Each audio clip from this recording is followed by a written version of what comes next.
Assalamualaikum warahmatullahi wabarakatuh. Kembali lagi dengan Taufirde. Hari ini saya akan mengulas satu video, yaitu seorang wanita yang mendoakan agar anaknya menjadi mualaf.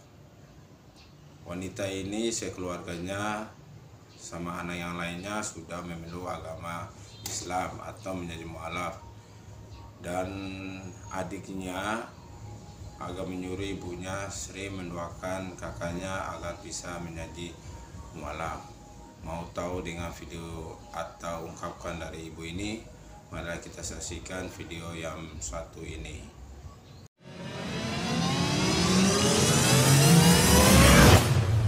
Nama saya Yeni, saya tinggal di Surabaya. Kerjaan saya ibu rumah tangga, dan kalau ada kalanya saya freelance di event-event pameran. Kita kan iklannya kapan dan di mana? Iklannya itu insya Allah itu saya itu dulu iklannya itu apa ini nggak ada yang ini, soalnya nggak ada sertifikat. Waktu itu iklannya di Manado. Di Manado? Di Manado. Pernah tinggal di Manado? Pernah tinggal di Manado. Pernah di Manado karena saya harus default, bukan belum default sih, keluar dari papanya anak itu saya ke Manado. Jadi iklannya waktu itu di Manado, kita nggak ada untuk bukti sertifikatnya, cuma di ada pak imamnya, terus kasih mandi gitu aja, ala adat lah, adat sana gitu aja. Terus insya Allah saya juga ikrar kedua kalinya itu di Masjid Al Islah di Jalan Tua itu. Menjadi mualaf dua kali. Jadi supaya ada sertifikasi untuk pembuktian kalau benar-benar memang. Dulu dari agama apa? Protestan. Protestan. Gerejanya di mana dulu di Surabaya? Ya. Di Surabaya gerejanya di mana? Gerejanya di Betani Manyar. Oh, yang gede itu? Ya, ya itu waktu itu kan. Pendetanya siapa? Pak Alex. Pak Alex. Sudah meninggal sekarang ya? Insya Allah begitu, saya nggak ngikuti soalnya. Gerejanya yang kubahnya seperti stadion gitu ya? Ya, itu. Waktu itu kan suami bilang, sudah. Kalau situ kan takutnya minder apa-apa, karena kita kulitnya kan nggak putih-putih. Kebanyakan situ kan semuanya kan mobil putih semua, biar nggak minder. Akhirnya kita pindah ke GJW. GJW Jalan Luntas itu. Setiap hari apa itu? Ke gereja setiap hari apa? Minggu pagi. Minggu pagi? Nggak bisa minggu pagi, minggu sore jam 6. Suami juga? Suami iya. Protestan? Iya, kan suami orang Medan. Itu. Mata. Jadi dalam perjalanannya Bu Yeni ini terpaksa pisah dengan suami itu. Ya. Kan nggak boleh Bu. Sama bapaknya. Iya, memang saya tahu nggak boleh. Tapi kalau saya bertahan dengan dia, dengan yang kita pegang, kita nggak bisa diceraikan sama manusia kecuali maut. Saya nggak bisa mati tua nantinya. Saya mati muda nggak bisa membesarkan anak-anak saya. Kalau ekonomi, masalah dia mau main perempuan, silakan. Sekuatmu, semampumu. Iya. Kalau untuk KDRT terus terang saya menyerah. Ya. Nggak pernah konsultasi ke pendeta atau kemana? Ya paling tidak ya sudah sabar, didoakan. Memang kita nggak bisa. Kalau di Nasrani nggak boleh ceraikan kecuali maut. Tapi kan munafik. Akhirnya nanti jatuhnya ke zina. Satu sama lain mencari kesenangan masing-masing karena kita memperkuat apa yang dinamakan tidak boleh diceraikan manusia itu tadi. Bukan solusi kan Pak? Iya, betul. Itu. Iya. Ketika dalam masalah seperti yang dialami Bu Yeni itu pernah nggak konsultasi ke gereja atau ke pendeta itu? Nah ya itu tadi jawabannya. Gimana? Ya itu tadi. Jadi harus apa? Harus berserah, harus banyak doa. Karena apa yang sudah disatukan sama Tuhan nggak bisa disatukan manusia. Ya itu. Jadi saya punya pertimbangan. Bullshit sekali ini. Munafik sekali ini. Saya bertahan hanya karena itu, tapi batin saya tersiksa. Rumah tangga saya neraka. Anak saya kedua-duanya terganggu secara psikologis. Melihat mamanya digitukan. Iya kan Pak, bukan solusi. Saya sebagai manusia biasa, saya memberontak akhirnya. Terus terang, saya yang keluar dari rumah karena ketidakmampuan saya ini tadi. Ketidakkuatan saya ini tadi. Berapa tahun Bu Yeni mengalami itu? Sejak saya punya anak nomor 1 sudah masih kecil. Tapi karena waktu itu masih rasa sayang, rasa cinta sama suami ini masih tebel, masih berat. Akhirnya kan bertahan sampai akhirnya punya anak 2. Saya bertahan karena lihat anak-anak. Ya Allah, astagfirullahaladzim. Iya. Lalu kemudian Bu Yani memutuskan untuk berpisah gitu ya? Iya, Tahun berapa Bu? 2009. 2009. Iya. Iya. Nah, bagaimana Bu Yani dulu awalnya mengenal Islam, Bu? Menemukan Islam? Menemukan Islam itu jauh, perjalanan saya itu jauh. Sebelum saya mengenal Islam, saya masih harmonis rumah tangga saya sama papanya anak-anak ini. Saya tuh bermimpi. Dalam mimpi saya, itu suami itu waktu itu bilang, ayo mas, cepat mandi, jam 6 kita ke gereja. Nah, saya itu tidak beranjak dari tempat tidur saya, dalam mimpi, tapi saya itu ambil wudhu, langsung sholat. Itu satu. Dengan berjalannya kurun waktu, akhir tahun, bulan, tahun, kita tuh terus.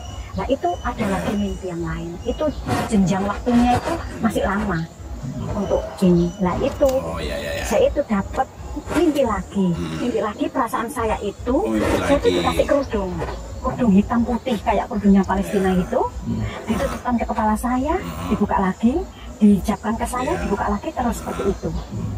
Terus selang berganti, saya tuh sampai menangis waktu itu, ngomong sama papanya anak-anak waktu itu, aku kok gini. Akhirnya tiap hari Rebu, gembala sidang datang ke rumah menguatkan saya supaya tidak goyang keimanan saya waktu itu.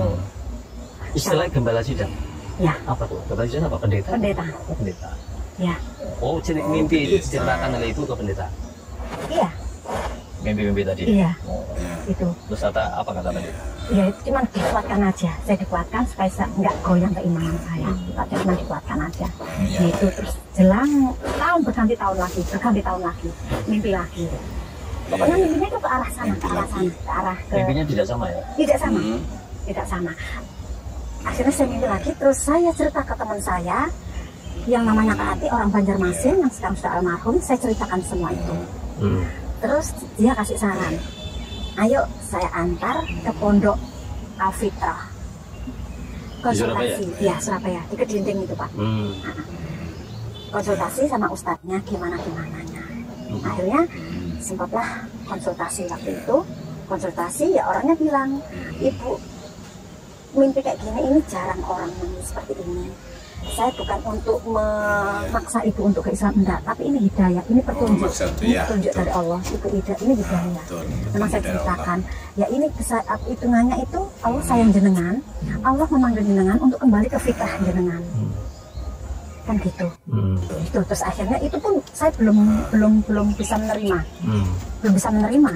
sampai di titik terendah saya sudah pisah sama papanya anak-anak 2010 atau 2000, pokoknya masih 2010 ke atas lah baru saya putuskan. Jadi ketika bersyahadat sudah pisah sama bapaknya ya? Sudah.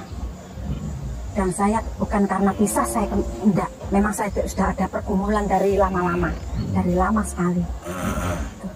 Waktu mimpi-mimpi itu pernah dibicarakan atau dimusyawarahkan dengan suami ya? Enggak, justru itu saya musyawarahkan sama suami. Akhirnya kan otomatis kita berdua kan konsultasi sama gembala sidang, sama pendeta. Itu akhirnya kita tiap hari Rabu itu kita datang ke rumah. Masih hidup itu Bu Yani pernah mengutarakan ingin masuk Islam? Oh enggak. Suami masih hidup sampai sekarang, masih hidup. Ya. Nah, aman. Ketika masih bersama Iya. Masih bersama? Enggak pernah enggak. Malah saya yang getol. Ayo kita pelayanan.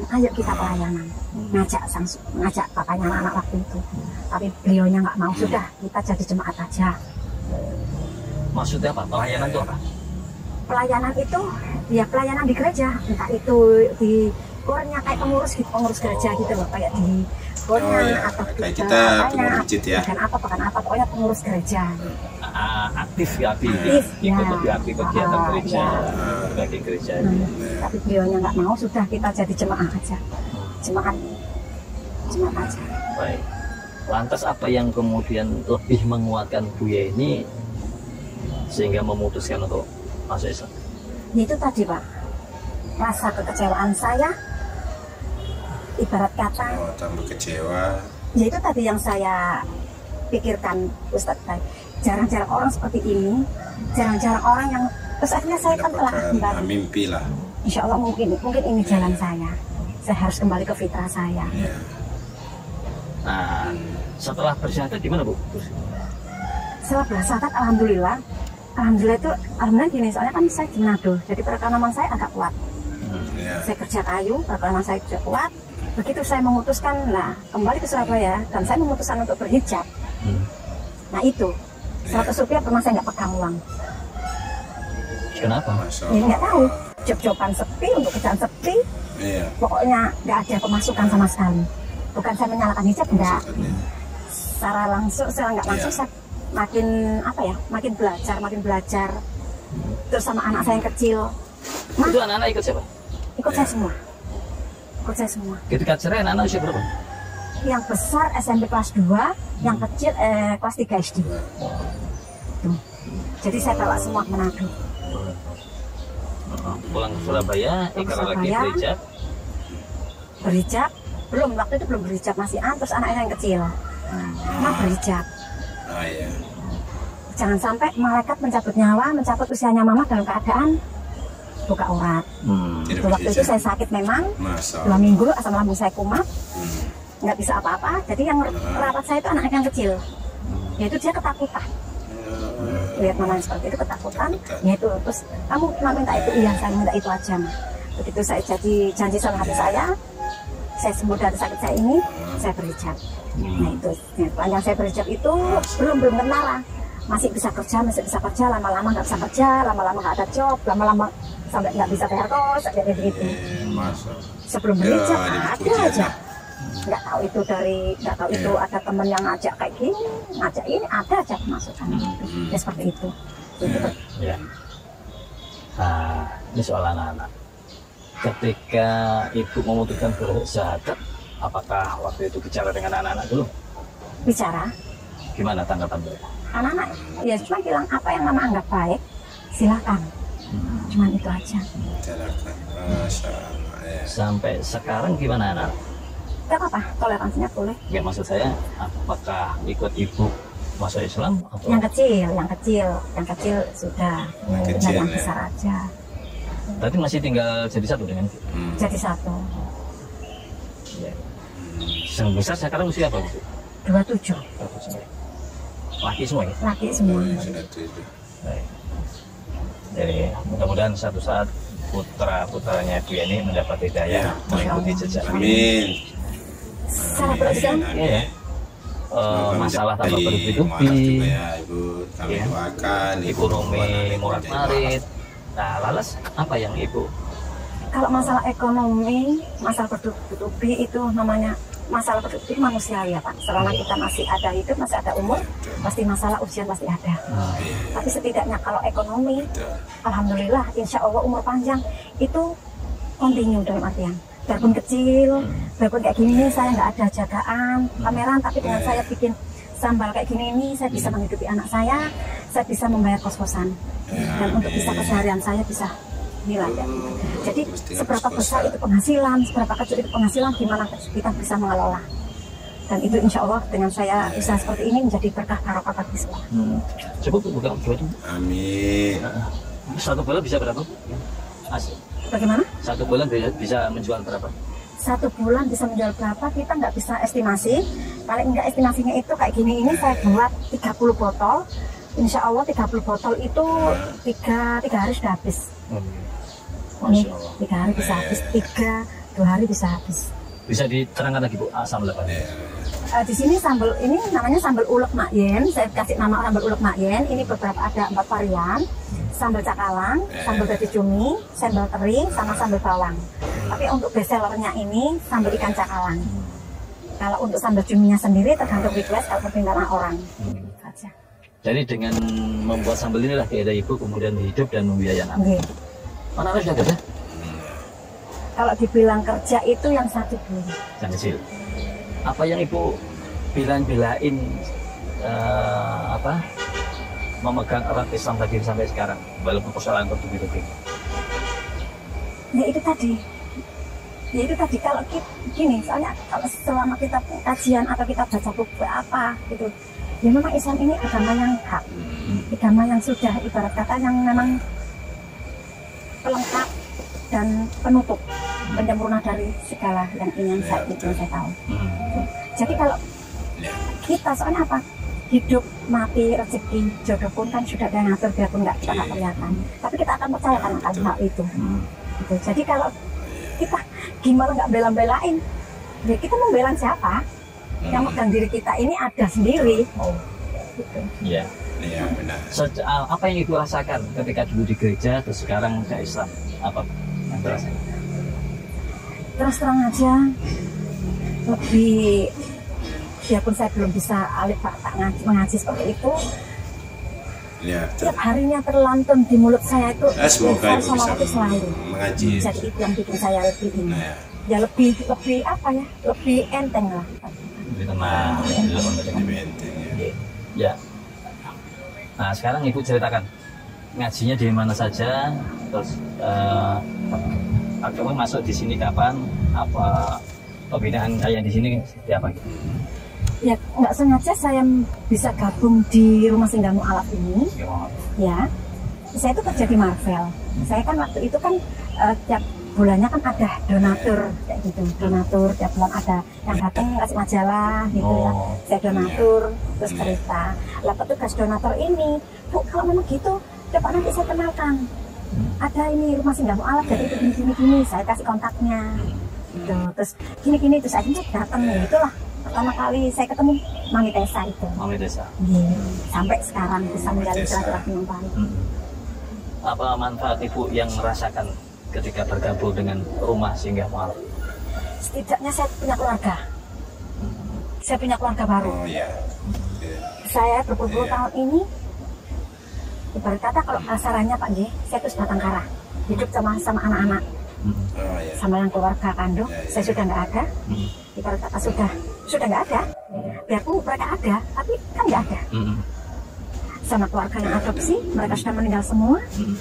Iya. Kalau putus ke paman atau ke pul ini kan sudah orang lain mereka menganggapnya, ya itu. Terus dari pihak papanya anak-anak juga gitu. Sudah nggak daya respect, nggak ada di mana bapaknya sekarang nggak ada, di mana saudara-saudara nggak ada. Jadi ya kita bertiga sama anak-anak. Jadi saya bergabung dengan Rumah Singgah Mu'alaf ini keluarga saya. Mereka yang tahu perihal saya, mereka yang tahu kesusahan saya. Bukannya saya bergabung di situ hanya untuk mencari simpati atau apa, enggak. Disinilah saya punya keluarga. Gitu. Mereka yang tahu gimana kondisi saya. Baik. Terakhir ini harapannya apa Bu? Atau ke depan apa? Harapan saya bisa istiqomah. Amin.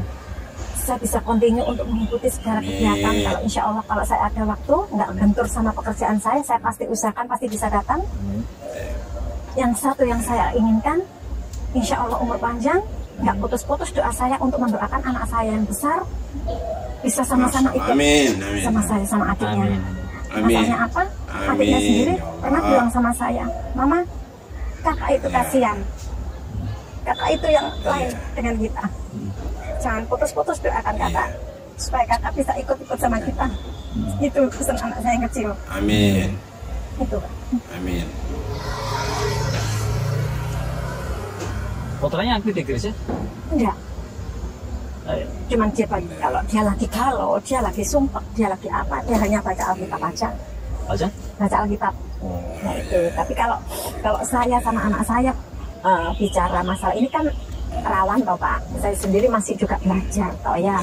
Jadi rawan lah, pasti nanti ada perjodohan. Jadi ya saya bawa dalam doa aja, saya doakan aja. Ya, menunjukkan ibu sebagai seorang ibu yang muslimah menunjukkan kasih sayang yang lebih gitu ya. Ya mudah-mudahan Bu, doa dan harapan Bu ini dikabulkan oleh Allah Subhanahu wa taala sehingga kita itu keluarga bisa menjadi keluarga sakinah mawaddah warahmah. Amin.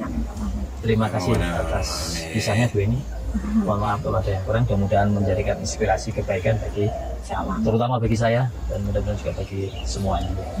Ya, amin. Assalamualaikum warahmatullahi wabarakatuh. Waalaikumsalam warahmatullahi wabarakatuh. Oke, sekian dan terima kasih suatu ulasan atau ungkapkan dari si ibu ini yang awalnya bagaimana menjadi mu'alaf. Semoga video ini menjadi inspirasi untuk kita semua dan marilah kita doakan agar anak ibu yang tertua juga bisa juga menjadi mu'alaf. Kurang kata, video ini tidak memojok agama apapun dan ini cuma membuat kita untuk bisa kuat untuk beragama dan banyak kisah-kisah mualaf yang lain. Oke, sekian dan terima kasih. Sampai jumpa di video berikutnya. Jangan lupa subscribe, like, dan komen di video saya ini. Assalamualaikum warahmatullahi wabarakatuh.